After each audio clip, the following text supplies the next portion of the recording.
Hello everyone, it's been a while.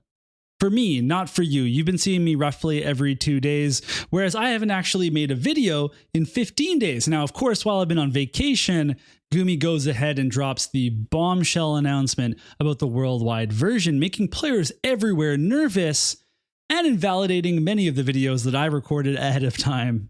So let's talk about it, because I certainly have a lot of thoughts. And if you're looking for the happy-go-lucky positive Mysidia, you won't find one today. Let's get straight to it. Hiroki announced the global and JP War Division servers will be syncing at least as much as they can due to the time needed for localization efforts. So right off the bat, this announcement is bad news. They literally wouldn't change a thing if there was nothing wrong, if everything was going according to plan. This is not a good sign for the game. It doesn't mean the game is ending, by the way, but it doesn't mean that it's doing as well as Gumi hoped. And so some people on Reddit and Twitter and other places have mentioned that the game is actually doing pretty well financially, but I think that they've really kind of have this short-sighted look at how the financials work.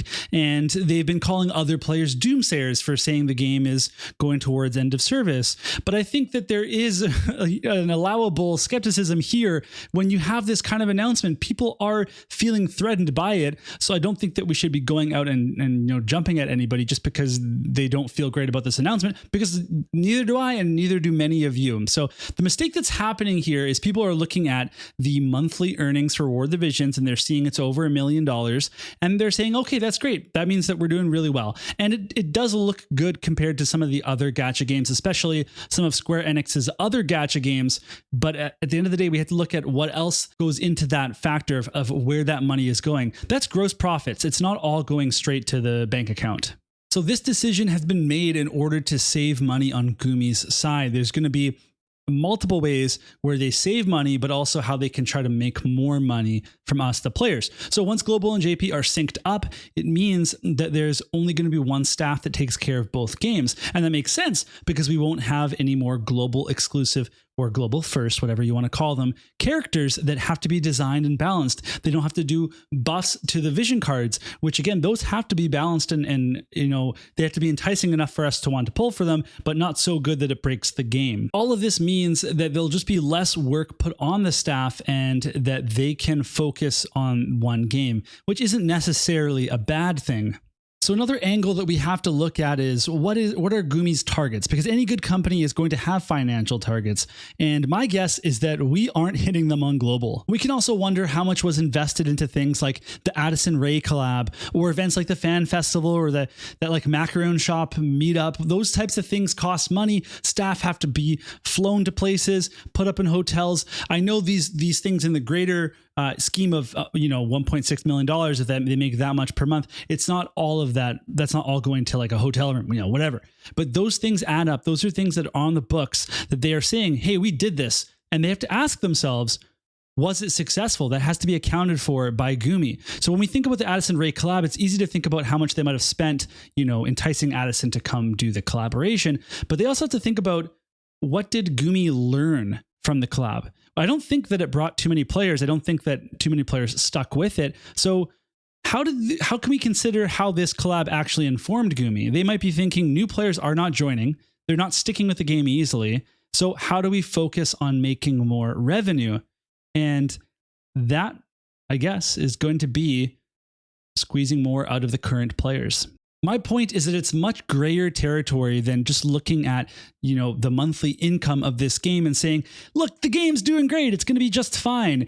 I think that it's not doomsaying to talk about that the game isn't doing as well as Gumi hopes that it will. Otherwise, they wouldn't be making all of these efforts to do these collabs and to now, unify these two servers together. So if you think that's doomsaying, then honestly, you're oblivious. So how will this unification help Gumi make money aside from saving money from cutting staff costs? Well, first, we're going to have no more foresight, no more 4 months to save up for a unit.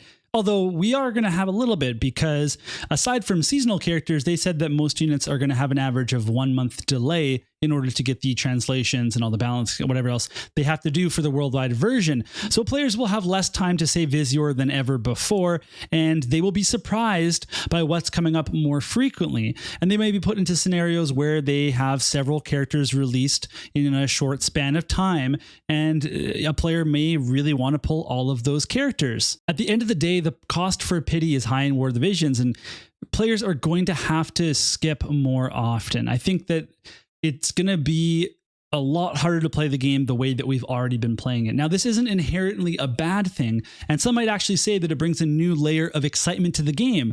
I myself, funnily enough, in the first year of the game, often thought about how I would have loved for Global and JP to be on the exact same timeline. I love the idea of not having a predetermined meta that we are saving for, that people are hoarding for. I thought it'd be really cool to get hyped for a character and be able to pull them right after I found out about them.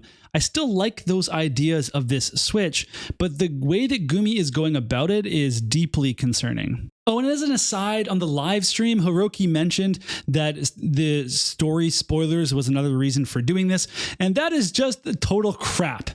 That's not a problem. That's not grounds for this change. There's never been a problem with War of the Vision story spoilers. I've never had the game spoiled for me, and I don't think that people are going around ruining the story for people. Now, of course, new players coming in are going to see all sorts of stuff with the units that are already released, and they'll say why does this unit look like that? Or, what's going on here? That's what's going to happen when you join a gacha game 3 years in. You're going to be exposed to some light spoilers, but that is just a total ridiculous answer from them, and I didn't like it. But let's get back to the discussion about foresight or lack thereof, because I'm fine with getting a little bit more cozy with the JP schedule, but I am not okay with the game becoming stingier. I think it's kind of insane how this week went, and of course they backpedaled a little bit, trying to see what they could get away with, but at the end of the day, this is still a global audience. Even if you are syncing up with JP, we're still global players, and at the end of the day, there's a different expectation for how these games are going to work.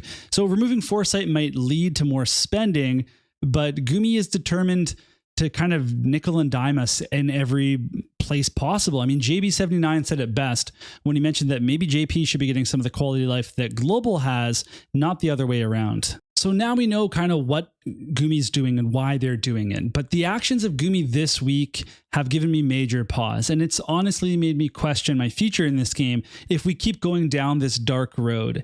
And some of you are going to be saying, well, this is just a game, Mysidia, and maybe you think I'm overreacting. But honestly, I've taken that line of thinking myself in the past for different problems that the game's experienced. And I think that a line's been crossed here. I think it's a little bit different from what we've had before. This is a game, right?